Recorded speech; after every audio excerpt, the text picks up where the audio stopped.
Hello students. तो आज मैं कुछ शेयर करने जा रहा हूँ tips how to read medicinal chemistry, how to study medicinal chemistry.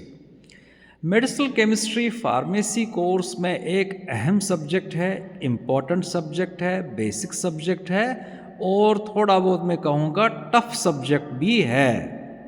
इसको समझना और पढ़ाना इतना इजी नहीं है। अब आप क्या करें, तो अच्छी तरह से मेडिसिनल केमिस्ट्री की महारत हासिल करने के लिए मैं ये राय दूंगा, सबसे पहले तो आप ऑर्गेनिक केमिस्ट्री को थॉरोली स्टडी करें, क्योंकि इसकी बेसिस जो बैकबोन है दैट इज़ ऑर्गेनिक केमिस्ट्री। तो ऑर्गेनिक केमिस्ट्री में जो रिएक्शंस हैं, रिएक्शन मैकेनिज्म्स हैं, जैसे न्यूक्लियोफिलिक एलिफेटिक सब्स्टिट्यूशन से लेके जितनी भी रिएक्शंस हैं, इनको आप प्रॉपरली स्टडी करें। उन रिएक्शन कंडीशंस क्या क्या है, रिएक्शंस के मैकेनिज्म्स क्या क्या है, आप स्टार्ट कर ले ग्रास रूट लेवल पर। जैसे 2 मिनट के लिए हमें एस्पिरिन बनाना है, एस्पिरिन तो ड्रग है, तो एस्पिरिन किस रिएक्शन से बनता है, एस्टाइलेशन रिएक्शन से।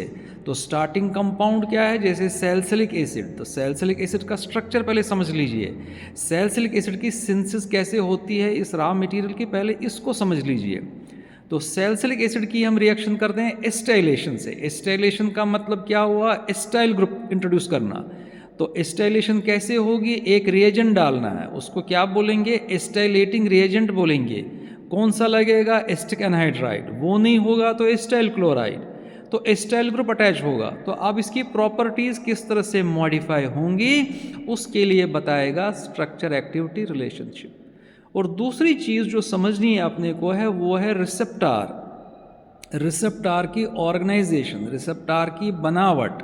उसके बाद ड्रग कैसे उस पर बाइंड करता है, कैसे कौन सी ड्रग रिसेप्टार इंट्रैक्शंस होती हैं, उसके बाद ही आप मेडिसिनल केमिस्ट्री का कुछ पकड़ सकते हो सिर पैर। और सिंथेसिस में हर कोई रिएक्शन आपको समझनी है इसी ऑर्गेनिक बेसिस केमिस्ट्री को बैकबोन बनाने की। उसके बाद हुआ स्ट्रक्चर एक्टिविटी रिलेशनशिप।